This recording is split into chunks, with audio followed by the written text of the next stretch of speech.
1.5 ಕೋಟಿ ಸದಸ್ಯತ್ವವನ್ನ ಮಾಡುವಂತ ಗುರಿಯನ್ನ ಕೊಟ್ಟಿದ್ದಾರೆ. ಯಾವ ರೀತಿ ಈ ಸದಸ್ಯತ್ವವನ್ನ ಮಾಡಬೇಕು ಅಂತ ಈಗಾಗಲೇ ನಮ್ಮ ರಾಜ್ಯಾಧ್ಯಕ್ಷರು ವಿಜಯಣ್ಣವರು, ನಮ್ಮ ಹೆಮ್ಮೆಯ ಸಂಸದರು, ಇಡೀ ಶಿವಮೊಗ್ಗ ಲೋಕಸಭಾ ಕ್ಷೇತ್ರದಲ್ಲಿ ಉತ್ತಮವಾದಂತಹ ಕಾರ್ಯವೈಖರಿಯನ್ನ ಸತತವಾಗಿ ಮಾಡಿ ಜನರ ಪ್ರಶಂಸೆಗೆ ಪಾತ್ರರಾಗಿರುವಂತ ರಾಘಣ್ಣವರ ಮಾರ್ಗದರ್ಶನದಲ್ಲಿ, ನಮ್ಮ ಜಿಲ್ಲಾಧ್ಯಕ್ಷರಾದಂತ ಮೇಘರಾಜಣ್ಣವರ ಮಾರ್ಗದರ್ಶನದಲ್ಲಿ ನೀವೆಲ್ಲ ಈಗಾಗಲೇ ಕೆಲಸ ಮಾಡ್ತಾ ಬಂದಿರ್ತೀರ. ಕೇಂದ್ರದ ಉದ್ದೇಶ ಇರುವಂತದ್ದು ಪ್ರತಿ ಮನೆಗೆ, ರಾಜ್ಯದಲ್ಲಿರುವಂತ 1.5 ಕೋಟಿ ಮನೆಗಳು, ಪ್ರತಿ ಮನೆಯಲ್ಲೂ ಒಬ್ಬರು ಭಾರತೀಯ ಜನತಾ ಪಾರ್ಟಿಯ ಸದಸ್ಯರಾಗಿರಬೇಕು.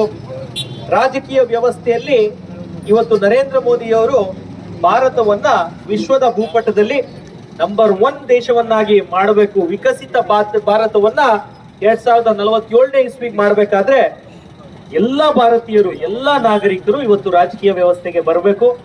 ರಾಜಕಾರಣ ಕೇವಲ ನಾವು ಯಾರೋ ಶಾಸಕರು ಅಥವಾ ನಮ್ಮ ಯುವ ಮೋರ್ಚಾ ಪದಾಧಿಕಾರಿಗಳು ಯಾರೋ 100 ಜನ ಮಾಡುವಂತ ಕಾರ್ಯ ಅಲ್ಲ.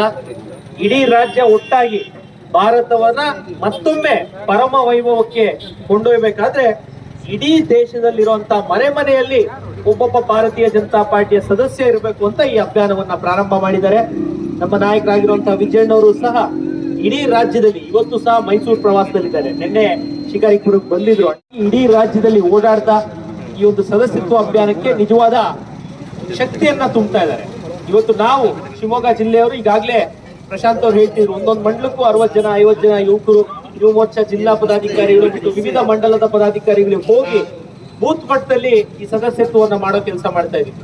ಯುವ ಮೋರ್ಚಾ ಕಾರ್ಯಕರ್ತರನ್ನ ಕೇಳ್ಕೊಳ್ಳುವಂಥದ್ದು, ಬೂತ್ ಮಟ್ಟದಲ್ಲಿ ಪ್ರತಿ ಮನೆ ತಲುಪುವಂಥದ್ದು, ಪ್ರತಿ ಕಾಲೇಜ್ಗೂ ತಲುಪುವಂಥದ್ದು, ವಿಶೇಷವಾಗಿ ಹಾಸ್ಟೆಲ್ಗಳೇನಿರ್ತವೆ, 18 ವರ್ಷ ದಾಟಿರುವಂತ ಪೋಸ್ಟ್ ಮೆಟ್ರಿಕ್ ಹಾಸ್ಟೆಲ್ಗಳೇನಿರ್ತವೆ, ಈ ಹಾಸ್ಟೆಲ್ಗಳಿಗೆ, ಕಾಲೇಜುಗಳಿಗೆ, ವಿಶ್ವವಿದ್ಯಾಲಯಗಳಿಗೆ ತಲುಪುವಂತ ಕೆಲಸವನ್ನ ಶಿವಮೊಗ್ಗ ಅಂತ ಒಂದು ಜಿಲ್ಲೆಯಲ್ಲಿ ನಾವು ಮಾಡಬೇಕು. ರಾಜ್ಯಾಧ್ಯಕ್ಷರು ಇವತ್ತು ಯುವ ಮೋರ್ಚಾ ನಮ್ಗೆ ಯಾಕೆ ಸಲ್ಲಿಸಾದ್ರೆ, ಪ್ರಶಾಂತ್ ಅವರು ಹೋಗ್ತಾರೆ, ನಾನು ಹೋಗ್ತೀನಿ, ಪ್ರಣಯ್ ಅವರು ನಮ್ಮ ರಾಜ್ಯ ಚಾಲಕರಿದ್ರು. ಯಾಕಂದ್ರೆ ಇವತ್ತು ನಮಗೆ ಇರುವಂತ ನಾಯಕರು ವಿಜಯಣ್ಣವರೇ ಒಬ್ಬ ಯುವ ನಾಯಕರು. ಯುವಕರು ಆಟೋಮೆಟಿಕ್ ಆಗಿ ಭಾರತೀಯ ಜನತಾ ಪಾರ್ಟಿಯ ಕಡೆ ಬರ್ತಾ ಇದ್ದಾರೆ. ನಾವು ಯುವಕರನ್ನ ಮಾತಾಡ್ಸುವಂತ ಕೆಲಸ ಮಾಡಬೇಕು, ನೋಂದಣಿ ಮಾಡುವಂತ ಕೆಲಸ ಮಾಡಬೇಕು. ಖುಷಿಯಾಗಿ ಪ್ರಶಾಂತ್ ಅಣ್ಣ ಹೇಳ್ತಾ ಇದ್ರು, ಮನೆಗೆ ಹೋದ್ರೆ ಯಾರಾದ್ರೂ ಬಿಜೆಪಿ ಅಂದ್ರೆ ಮುಂಚೆ ಒಂದು ಲೋಟ ನೀರು ಕೊಡಕ್ಕೆ ಯೋಚನೆ ಮಾಡ್ತಿದ್ರು. ಇವತ್ತು ಕೂರಿಸಿ ನಮ್ಮ ಯಡಿಯೂರಪ್ಪ ಜಿ ಅವರ ಒಂದು ನೇತೃತ್ವದಲ್ಲಿ, ಅವರ ಶ್ರಮದಿಂದ ಇಡೀ ರಾಜ್ಯದಲ್ಲಿ ಇವತ್ತು ನನ್ನಂತವನ್ನು ದೊಡ್ಡಾಪುರ ಅನ್ನೋ ಕ್ಷೇತ್ರದಲ್ಲಿ ಗೆಲ್ಲಬೇಕಾದ್ರೆ ಅವರ ಶ್ರಮ ಇದೆ. ಇವತ್ತು ನಮ್ಮನ್ನ ಕರೆದು ಒಳಗಡೆ ಕೂರಿಸಿ ತಿಂಡಿ ಕೊಡುವಂತ ಸಂಸ್ಕೃತಿಗೆ ಭಾರತೀಯ ಜನತಾ ಪಾರ್ಟಿಯ ಕಾರ್ಯಕರ್ತರು ಅಂದ್ರೆ ಸುಸಂಸ್ಕೃತರು, ಒಳ್ಳೆಯ ಕೆಲಸನ ಮಾಡುವಂತವ್ರು ಅನ್ನೋ ಒಂದು ಪರಿಸ್ಥಿತಿಗೆ ಇವತ್ತು ಬಂದಿದ್ದೀವಿ.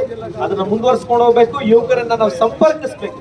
ಪ್ರತಿಯೊಬ್ಬರ ಉದ್ದೇಶ ಪ್ರತಿದಿನ ಬೆಳಿಗ್ಗೆ 3 ಅವರು, ಸಂಜೆ 3 ಅವರು ಜನ ಇರುವಂತಹ ಪ್ರದೇಶಗಳಲ್ಲಿ ನಾವು ಹೋಗಿ ಸಂಪರ್ಕ ಮಾಡುವಂಥದ್ದು ಮತ್ತು ಈ ಸದಸ್ಯತ್ವವನ್ನ ಮಾಡುವಂತ ಕೆಲಸಕ್ಕೆ ನಾವೆಲ್ಲ ಚಾಲನೆ ನೀಡೋಣ. ಉತ್ತಮವಾಗಿ ಕೆಲಸವನ್ನ ಮಾಡೋಣ. ಯಡಿಯೂರಪ್ಪ ಜಿ ಅವರಿಗೆ, ರಾಘಣ್ಣ ಅವ್ರಿಗೆ, ವಿಜಯಣ್ಣ ಅವ್ರಿಗೆ ಉತ್ತಮವಾದ, ಇಡೀ ದೇಶದಲ್ಲಿ ಏನು ಪ್ರಶಾಂತಣ್ಣ ಹೇಳಿದ್ರು 6ನೇ ಸ್ಥಾನದಲ್ಲಿ ಇದೀವಿ. ನಮ್ಮ ಗುರಿ 1ನೇ ಸ್ಥಾನಕ್ಕೆ ಬರುವಂತಹ ಗುರಿಯನ್ನ ಇವತ್ತು ಯುವ ಮೋರ್ಚಾ ಅವರು ಪಣವನ್ನ ತೊಟ್ಟು ನಮ್ಮ ರಾಜ್ಯಾಧ್ಯಕ್ಷರಿಗೆ ಶಕ್ತಿಯನ್ನ ಶಿವಮೊಗ್ಗ ಜಿಲ್ಲೆಯಿಂದ ತುಂಬುವಂತ ಕೆಲಸವನ್ನ ನಾವೆಲ್ಲ ಮಾಡೋಣ. ಖಂಡಿತವಾಗ್ಲೂ ಯುವ ಮೋರ್ಚಾ ನೀವು ಮಾಡ್ತಿರೋ ಅಂತ ನಂಬಿಕೆ ಇಟ್ಕೊಂಡು ಸಂಪರ್ಕವನ್ನ ಹೆಚ್ಚು ಮಾಡ್ರಿ ಅಂತ ಹೇಳ್ತಾ, ನನ್ನೂ ಕರೆದು ಈ ಕಾರ್ಯಕ್ರಮದಲ್ಲಿ ದೊಡ್ಡವರ ಆಶೀರ್ವಾದವನ್ನ ಪಡೆದು ನನಗೂ ಈ ಕಾರ್ಯಕ್ರಮದಲ್ಲಿ ಭಾಗವಹಿಸಲಿಕ್ಕೆ ಸಹಕಾರ ಕೊಟ್ಟಂತ ರಾಜ್ಯಾಧ್ಯಕ್ಷರು ಮತ್ತು ನಮ್ಮ ತಂಡವರು, ಅವರೆಲ್ಲರಿಗೂ ಈ ವೇದಿಕೆ ಮುಂಭಾಗದಲ್ಲಿ ನಮ್ಮ ಜೊತೆಯಲ್ಲಿರುವಂತಹ ಎಲ್ಲ ಯುವ ಮೋರ್ಚಾದ ಎಲ್ಲ ಪದಾಧಿಕಾರಿಗಳಿಗೆ, ಕಾರ್ಯಕರ್ತರಿಗೆ, ದೇಶದ ಒಂದು 4-5 ರಾಜ್ಯಗಳಲ್ಲಿ ನಿಮಗೆ ಗೊತ್ತಿದೆ ಚುನಾವಣೆ ಬೇರೆ ನಡೀತಾ ಇರೋದು. ಅದರಲ್ಲಿ ಶುರುವೇ ಮಾಡಿಲ್ಲ. ಅದು ಬಂದಿದ್ರೆ ಇಷ್ಟೊತ್ತಿಗಾಗಲೇ ಈಗ 12 ಕೋಟಿ ದಾಟಿಬಿಟ್ಟಿದೆ. ಈಗ ನಮ್ಮ ಜಿಲ್ಲೆಯಲ್ಲಿ, ನಮ್ಮ ರಾಜ್ಯದಲ್ಲಿ ಒಳ್ಳೆಯ ನೋಂದಣಿ ಆಗ್ತಾ ಇದೆ. ಇನ್ನೂ ಹೆಚ್ಚಿನ ನೋಂದಣಿ ಈಗ ನವರಾತ್ರಿ ಕಳೆದ ನಂತರ ಮಾಡ್ತೀವಿ. ಯಾವುದೇ ಕಾರಣಕ್ಕೂ ಯಾರು ಅಪಪ್ರಚಾರ ಮಾಡ್ತಿಲ್ಲ. ಎಲ್ಲರೂ ಖುಷಿಯಾಗಿದ್ದಾರೆ. 65 ಜನ ಶಾಸಕರು ನಮ್ಮ ವಿಜಯಣ್ಣ ಅವರ ಜೊತೆಯಲ್ಲಿ ನಿಂತಿದ್ದೀವಿ. ಪಾರ್ಟಿ ಸಂಘಟನೆಗೆ ಅಷ್ಟು ಜನ ಶಾಸಕರು ಉತ್ತಮವಾದ ಸದಸ್ಯತ್ವವನ್ನು ಇವತ್ತು ಮಾಡ್ತಾ ಇದ್ದಾರೆ. ಅದ್ರ ಜೊತೆಗೆ ವಿರೋಧ ಪಕ್ಷದ ನಾಯಕರು ಗಟ್ಟಿಯಾಗಿ ನಿಂತಿದ್ದಾರೆ. ನಿನ್ನೆ ಅವರ ಸ್ಟೇಟ್ಮೆಂಟ್ಗಳು ನೋಡೋದು ಗೊತ್ತಿರುತ್ತೆ. ಅಧ್ಯಕ್ಷರು, ನಮ್ಮ ವಿರೋಧ ಪಕ್ಷದ ನಾಯಕರು ಒಗ್ಗಟ್ಟಾಗಿ ಎಲ್ಲ ಶಾಸಕರನ್ನ ಉತ್ತಮವಾಗಿ ಮುಂದಕ್ಕೆ ಕರ್ಕೊಂಡು ಹೋಗ್ತಾರೆ. ದೊಡ್ಡವರ ಬಗ್ಗೆ ಮಾತಾಡೋದು ನಮ್ಗೆ ಗೊತ್ತಿಲ್ಲ. ನಮ್ಗೆ ತಿಳುವಳಿಕೆ ಇರೋದು ನಮ್ಮ ರಾಜ್ಯಾಧ್ಯಕ್ಷರ ಮಾರ್ಗದರ್ಶನದಲ್ಲಿ ಅವರು ಹಾಕ್ಕೊಡುವಂಥ ಚೌಕಟ್ಟಲ್ಲಿ ಕೆಲಸ ಮಾಡೋವಂಥದ್ದು, ಪಾರ್ಟಿ ಚೌಕಟ್ಟಲ್ಲಿ ಕೆಲಸ ಮಾಡೋವಂಥದ್ದು, ಅದನ್ನು ಉತ್ತಮ ರೀತಿಯಲ್ಲಿ ನಮ್ಮ ಯುವ ಮೋರ್ಚಾ ಶಿವಮೊಗ್ಗದಲ್ಲಿ ಮಾಡ್ತಾ ಇದ್ದಾರೆ ಅಂತ ನಮ್ಗೆ ಹೆಮ್ಮೆ ಇದೆ. ಬಿಜೆಪಿ ಪಕ್ಷದ ಸದಸ್ಯತ್ವ ಅಭಿಯಾನದಲ್ಲಿ ನಾವೆಲ್ಲರೂ ಕೂಡ ಪಾಲ್ಗೊಂಡಿದ್ದೀವಿ. ಪ್ರಪಂಚದ ಅತಿ ದೊಡ್ಡ ಪಕ್ಷದಲ್ಲಿ ನಾವು ಕೂಡ ಪಾಲ್ಗೊಳ್ತೀವಿ, ನಾವು ಕೂಡ ಪಕ್ಷದ ಸದಸ್ಯರು ಅನ್ನೋದೇ ನಮಗೆಲ್ಲರಿಗೂ ಇರೋ ಹೆಮ್ಮೆ ಮತ್ತು ಹುಮ್ಮಸ್ಸು ಕೂಡ ಹೌದು. ಆ ಸದಸ್ಯತ್ವ ಅಭಿಯಾನಕ್ಕೆ ಇವತ್ತು ನಮ್ಮ ಯುವ ಮೋರ್ಚಾದ ರಾಜ್ಯಾಧ್ಯಕ್ಷರು ಮುನಿಗೌಡರವ್ರು ಬಂದಿದ್ದರು, ಮುನಿರಾಜ್ ಅವರು ಬಂದಿದ್ದಾರೆ.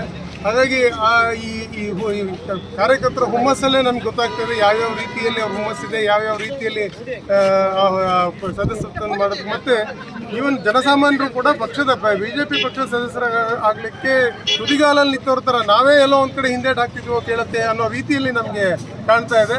ಈಗ ಉಲ್ಲೇಖ ಆಗಿರೋ ರಾಜ್ಯದಲ್ಲೇ ನಾವು ಮೂರನೇ ಸ್ಥಾನದಲ್ಲಿ ಸದಸ್ಯತ್ವ ಅಭಿಯಾನದಲ್ಲಿ ಶಿವಮೊಗ್ಗ ಜಿಲ್ಲೆ ಇದೆ. ಅದರಲ್ಲೂ ಸಾಗರ ತಾಲೂಕು ಜಿಲ್ಲೆಯಲ್ಲಿ ಮೊದಲನೇ ಸ್ಥಾನದಲ್ಲಿದೆ. ನಮ್ಮ ಯುವ ಮೋರ್ಚಾದ ಕಾರ್ಯಕರ್ತರು ಇರ್ಬೋದು ಅಥವಾ ಎಲ್ಲ ಮಂಡಲದ ಅಧ್ಯಕ್ಷರುಗಳ ಎಲ್ಲರ ಒಂದು ಏನು ಕಾರ್ಯಕ್ಷಮತೆ ಇದೆ ಅದು ಈ ಸದಸ್ಯತ್ವ ಅಭಿಯಾನದಲ್ಲಿ ಗೊತ್ತಾಗ್ತದೆ. ಜೊತೆಗೆ ನಾವು ಏನು 50,000 ಸದಸ್ಯರನ್ನ ಸಾಗರ ಮಂಡಲದಲ್ಲಿ ಮಾಡಬೇಕು ಅಂತ ಏನು ಅಂದ್ಕೊಂಡಿದ್ವಿ, ಅದರಲ್ಲಿ ಆಲ್ರೆಡಿ 47,000 ಸದಸ್ಯರನ್ನ ದಾಟಿದ್ದೀವಿ. ಮತ್ತು ಗೊತ್ತಿಲ್ಲದೆ ಆದವರು ಎಷ್ಟಿದ್ದಾರೆ ಅನ್ನೋದ್ರ ಬಗ್ಗೆ ಐಡಿಯಾ ಇಲ್ಲ. ನಮ್ಮ ಪ್ರಕಾರ ನಾವು 75 ಗಡಿಯನ್ನು ದಾಟ್ತೀವಿ, 75,000 ಸದಸ್ಯರ ಗಡಿ ದಾಟ್ತೀವಿ ಅನ್ನೋ ಹುಮ್ಮಸ್ಸಿದೆ. ಆ ಹುಮ್ಮಸ್ಸು ನಮ್ಮ ಎಲ್ಲ ಕಾರ್ಯಕರ್ತರಲ್ಲಿದೆ. ಹಾಗಾಗಿ ನಾವು ಮಾಡ್ತೀವಿ. ಪಕ್ಷ ದೊಡ್ಡದಾಗಿದೆ. ನರೇಂದ್ರ ಮೋದಿ ಅವರ ಆಡಳಿತ, ಸಿದ್ದರಾಮಯ್ಯ ಅವರ ದುರಾಡಳಿತ ಎಲ್ಲ ಎದ್ದು ಕಾಣ್ತಾ ಇದೆ. ಜನ ಎದ್ದು ಬಿಜೆಪಿನೇ ಬೇಕು ಅಂತ ಹೇಳುವಂಥ ಒಂದು ವ್ಯವಸ್ಥೆ ಇವತ್ತು ರಾಜ್ಯಾದ್ಯಂತ ಆಗಿದೆ. ಅದರಲ್ಲೂ ಸಾಗರದಲ್ಲಂತೂ ಎಷ್ಟು ಮಟ್ಟಿಗೆ ಅಭಿವೃದ್ಧಿ ಆಗಿದೆ. ಅಭಿವೃದ್ಧಿ ಅನ್ನೋದ್ರೆ ಏನು ಡಿಕ್ಷನರಿಯಲ್ಲೂ ಕಳೆದೋಗ್ಬಿಟ್ಟಿದೆ. ಅಭಿವೃದ್ಧಿ ಅನ್ನೋ ಪದನೇ ಡಿಕ್ಷನರಿಯಲ್ಲಿ ಕಳೆದೋದ ಸಂದರ್ಭ ಆಗಿದೆ. ಹಾಗಾಗಿ ಮುಂದಿನ ದಿನಗಳು ಒಳ್ಳೆಯ ದಿನಗಳು ಬರಬೇಕು ಅಂತಂದರೆ ಅದಕ್ಕೆ ಬಿಜೆಪಿ ಪಕ್ಷನೇ ಅಂತ ಜನ ಕೂಡ ಮಾಡ್ಕೊಂಡಿದ್ದಾರೆ. ಆ ನಿಟ್ಟಿನಲ್ಲಿ ಇವತ್ತು ಸದಸ್ಯತ್ವ ಅಭಿಯಾನ ನಾವು ಯಶಸ್ವಿಯಾಗಿ ಮಾಡ್ತಾ ಇದ್ವಿ. ಇವತ್ತು ಅನಂತಪುರದಲ್ಲಿ ಅದರದ್ದು ಒಂದು ಸಣ್ಣ ಆಲ್ರೆಡಿ ಚಾಲನೆಯಾಗಿ 1.5 ತಿಂಗಳಾಗಿದೆ. ಸದಸ್ಯತ್ವ ಅಭಿಯಾನದ ಒಂದು ಜಲಕ್ಕೆ ಯಾವ ರೀತಿ ನೋಡೋದಕ್ಕೋಸ್ಕರ ರಾಜ್ಯಾಧ್ಯಕ್ಷರು ಯುವ ಮೋರ್ಚಾದ ರಾಜ್ಯಾಧ್ಯಕ್ಷರು ಬಂದಿದ್ದಾರೆ. ಹಾಗಾಗಿ ಕಾರ್ಯಕ್ರಮಗಳು ತುಂಬ ಚಂದವಾಗಿ ಮಾಡಿಕೊಟ್ಟಿದ್ದಾರೆ. ಇವತ್ತೇ ಅವ್ರು ಬಂದಂಥ ಸಂದರ್ಭದಲ್ಲಿ ಇವತ್ತು 160 ಸದಸ್ಯರನ್ನ ಇಲ್ಲಿ ನಮ್ಮ ಯುವ ಮೋರ್ಚಾದ ಹುಡುಗರು ಮಾಡಿದ್ದಾರೆ. ಅದರಲ್ಲೇ ಗೊತ್ತಾಗುತ್ತೆ. ಇಲ್ಲಿ ಬಂದು ಒಂದು ಅರ್ಧ ಗಂಟೆಯಲ್ಲಿ 180 ಸದಸ್ಯರನ್ನು ಮಾಡಿದ್ದಾರೆ ಅಂದರೆ ಆ ಹುಡುಗರ ಏನು ಹುಮ್ಮಸ್ಸು ಇದರಲ್ಲಿ ಎದ್ದು ತೋರಿಸ್ತಾ ಇದೆ. ಹಾಗಾಗಿ ಬಿಜೆಪಿ ಪಕ್ಷನೇ ಮುಂದಿನ ದೇಶಕ್ಕೆ ರಾಜ್ಯಕ್ಕೆ ದಿಕ್ಸೂಚಿ ಅಂತೇಳಿ ಈ ಮೂಲಕ ತಮಗೆಲ್ಲರಿಗೂ ತಿಳಿಸಕ್ಕೆ ಬಯಸ್ತೀನಿ. ಇಲ್ಲಿ ಈಗಾಗಲೇ ಹೆಚ್ಚು ಕಮ್ಮಿ 50 ಲಕ್ಷ ಮೇಲಾಗಿದೆ. 50 ಲಕ್ಷದ ಮೇಲೆ ದಾಟಿದ್ದೀವಿ. ನಮ್ಮ ಗುರಿ 1.5 ಕೋಟಿ ನಾವು ಮಾಡಬೇಕು ಅನ್ನೋ ಗುರಿ ಇದೆ. ಸದ್ಯದಲ್ಲಿ ಆ ಗುರಿನ ಈಸಿಯಾಗಿ ದಾಟ್ತೀವಿ, ಏನು ತೊಂದರೆ ಇಲ್ಲ.